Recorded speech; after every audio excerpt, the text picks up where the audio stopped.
Hello friends, एक बार फिर से एसएससी जी के जीएस मैनेज क्लासेस में आपका स्वागत है। आज के हम राष्ट्रपति से जो सभी फैक्ट्स हैं, तो आइए स्टार्ट करते हैं। राष्ट्रपति भवन का पहला नागरिक होता है। राष्ट्रपति भारत का पहला नागरिक होता है। भारत का राष्ट्रपति कार्यपालिका का प्रधान होता है तथा संवैधानिक प्रधान तथा देश का संवैधानिक प्रधान होता है। संघ की कार्यपालिका की शक्ति राष्ट्रपति में निहित होती है। राष्ट्रपति संसद का भी अभिन्न अंग होता है। वर्तमान में भारत के 15वें राष्ट्रपति श्री द्रौपदी मुर्मू जी हैं। अनुच्छेद 52 में यह प्रावधान किया गया है कि भारत का एक राष्ट्रपति होगा। अनुच्छेद 53 में यह व्यवस्था की गई है कि संघ की कार्यपालिका संबंधित शक्तियां भारत के राष्ट्रपति में निहित होंगी। अनुच्छेद 54 में यह निर्धारित किया गया है राष्ट्रपति के निर्वाचक मंडल में कौन कौन शामिल होंगे, जिसके बारे में आपको जानकारी मिल जाएगी। अनुच्छेद 55 में राष्ट्रपति के निर्वाचन संबंधित पद्धति का उल्लेख किया गया है। अनुच्छेद 56 राष्ट्रपति कार्यकाल से संबंधित जानकारी प्रदान की गई है। राष्ट्रपति की योग्यताएं। भारत के राष्ट्रपति बनने के लिए किसी भी व्यक्ति में निर्णय योग्यताएं होनी जरूरी हैं। भारत के राष्ट्रपति बनने के लिए भारतीय नागरिक होना जरूरी है। भारत का राष्ट्रपति बनने के लिए 35 वर्ष की आयु पूरी होना जरूरी है। राष्ट्रपति की अन्य योग्यताएं हैं। व्यक्ति किसी लोकसभा या का सदस्य बनने की अपनी सभी योग्यताएं पूरी करता है। इस चुनाव के समय किसी भी प्रकार का लाभ का पद धारण नहीं करता। आपको याद रखना है कि राष्ट्रपति और उपराष्ट्रपति या मंत्रिपरिषद का सदस्य के पद को लाभ के पद नहीं माना जाता है। राष्ट्रपति का निर्वाचन। भारत एक गणतंत्र देश है, इसलिए यहाँ पर देश के प्रमुख औपचारिक पद के लिए चुनाव होता है। राष्ट्रपति के निर्वाचन के लिए अन्य चुनाव पद्धति अपनाई जाती है। अनुच्छेद 55 के अनुसार राष्ट्रपति के निर्वाचन के लिए समानुपातिक प्रतिनिधित्व वाली एकल संक्रमणीय पद्धति का प्रयोग किया जाता है।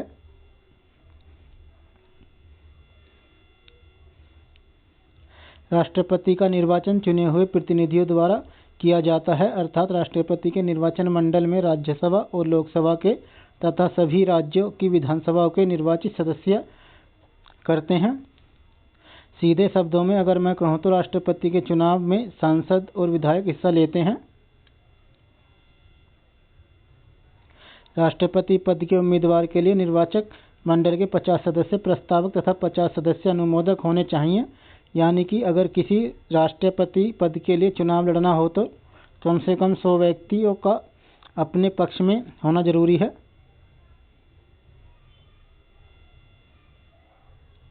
राष्ट्रपति के संविधान। भारत के संविधान में राष्ट्रपति कितनी भी बार निर्वाचित हो सकता है, इसके बारे में कोई जानकारी नहीं मिलती है, अर्थात कोई भी व्यक्ति कितनी भी बार राष्ट्रपति पद के लिए चुनाव लड़ सकता है। राष्ट्रपति के निर्वाचन में किसी भी प्रकार के विवाद से संबंधित सुनवाई सिर्फ सुप्रीम कोर्ट में ही की जाती है। भारत के राष्ट्रपति का कार्यकाल 5 वर्ष का होता है। राष्ट्रपति के पद त्यागने से पहले ही चुनाव आयोग नए राष्ट्रपति के लिए चुनाव आयोजित करवा देता है। भारत के राष्ट्रपति को सर्वोच्च न्यायालय का मुख्य न्यायाधीश शपथ दिलाता है तथा राष्ट्रपति अपना इस्तीफा उपराष्ट्रपति को देता है। फ्रेंड्स, अगर वीडियो अच्छा लग रहा है चैनल को सब्सक्राइब कर लें और अपने दोस्तों को भी शेयर कर दें।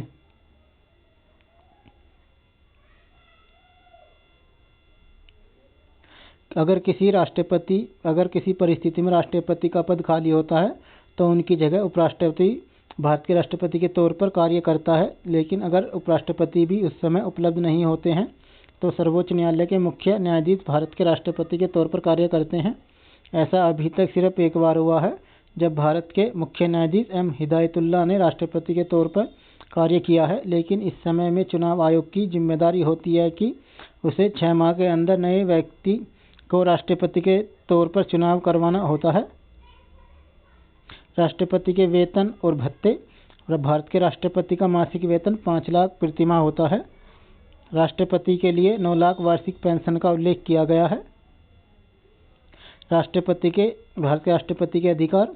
भारत के राष्ट्रपति के पास बहुत सारे अधिकार होते हैं, लेकिन अगर सच्चाई देखी जाए तो राष्ट्रपति की शक्तियां का प्रयोग केंद्रीय मंत्रिपरिषद अपने अनुसार ही करती है। राष्ट्रपति की नियुक्तियां संबंधित अधिकार। भारत के राष्ट्रपति के पास में नियुक्तियों का अधिकार होता है, यानी कि भारत का राष्ट्रपति प्रधानमंत्री और प्रधानमंत्री के सलाहकार मंत्रिपरिषद के अन्य सदस्यों की नियुक्ति करता है। राष्ट्रपति सर्वोच्च न्यायालय और उच्च न्यायालय के मुख्य न्यायाधीश की नियुक्ति करता है। राष्ट्रपति भारत के सभी राज्यों के राज्यपालों की नियुक्ति करता है। भारत का राष्ट्रपति नियंत्रक और महालेखा परीक्षक CAG, मुख्य चुनाव आयुक्त और अन्य चुनाव आयुक्त, भारत के महान्यायवादी, संघ लोक सेवा आयोग के अध्यक्ष और सदस्य, वित्त आयोग, भाषा आयोग, पिछड़ा वर्ग आयोग, अल्पसंख्यक आयोग तथा अन्य सभी प्रकार की नियुक्तियां राष्ट्रपति करता है। राष्ट्रपति की विधायी शक्तियां। भारत का राष्ट्रपति संसद का अभिन्न अंग होता है। संसद के 3 अंग होते हैं, लोकसभा, राज्यसभा और राष्ट्रपति। राष्ट्रपति के पास संसद के सत्र को आहूत करने, संसद के सत्र को समाप्त करने तथा लोकसभा भंग करने का अधिकार होता है। राष्ट्रपति संसद के किसी भी सदन में अपना भाषण दे सकते हैं।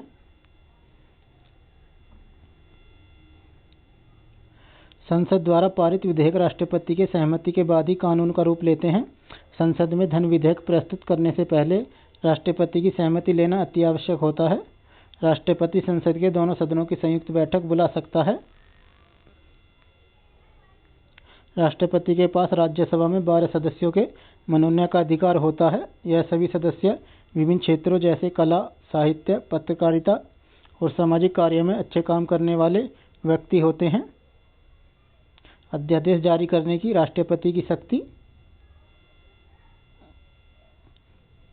जब संसद का कोई सत्र नहीं चल रहा होता है और देश में किसी कानून को लागू करने की आवश्यकता हो तो राष्ट्रपति अनुच्छेद 123 के तहत अध्यादेश जारी करता है।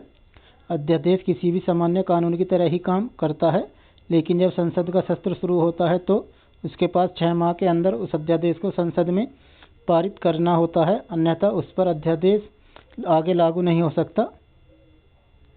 सेना से संबंधित शक्तियां। राष्ट्रपति भारत के अन्य संगठनों का सर्वोच्च कमांडर होता है।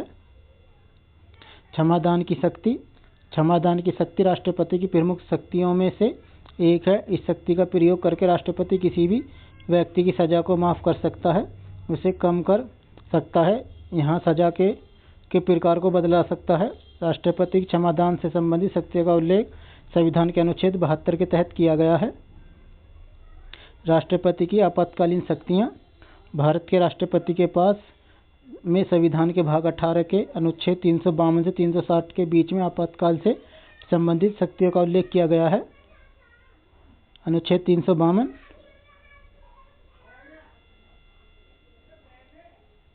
अनुच्छेद 352 के तहत भारत का राष्ट्रपति मंत्रिपरिषद की सलाह लेकर विभिन्न स्थितियों में राष्ट्रीय आपातकाल की घोषणा कर सकता है। यह विभिन्न स्थितियों में जैसे कि युद्ध, आक्रमण, सशस्त्र विद्रोह की स्थिति में किया जा सकता है। दोस्तों, आपको याद रखना है कि अनुच्छेद 352 के तहत भारत के अभी तक 3 बार राष्ट्रीय आपातकाल की घोषणा की जा चुकी है। पहली बार 1962 में चीन के युद्ध के समय, दूसरी बार 1971 के भारत पाकिस्तान के युद्ध के समय, तीसरी बार 1975 में आंतरिक अशांति के कारण इंदिरा गांधी के समय राष्ट्रीय आपातकाल की घोषणा की गई थी। अनुच्छेद 356। संविधान के अनुच्छेद 356 के तहत प्रावधान किया गया है कि किसी भी राज्य में संवैधानिक तंत्र के विफल होने के कारण वहां पर राष्ट्रपति शासन लागू किया जा सकता है। अनुच्छेद 356 का प्रयोग बहुत बार हो चुका है। जब राज्य में किसी भी एक दल को स्पष्ट बहुमत नहीं मिलता है और मुख्यमंत्री के कई दावेदार होते हैं, उस समय केंद्र में सरकार राष्ट्रपति शासन लागू कर सकती है। अनुच्छेद 307। भारतीय संविधान के अनुच्छेद 360 के तहत वित्तीय आपातकाल की घोषणा की गई है, जिसके अनुसार देश में राष्ट्रपति वित्तीय आपातकाल की घोषणा कर सकता है।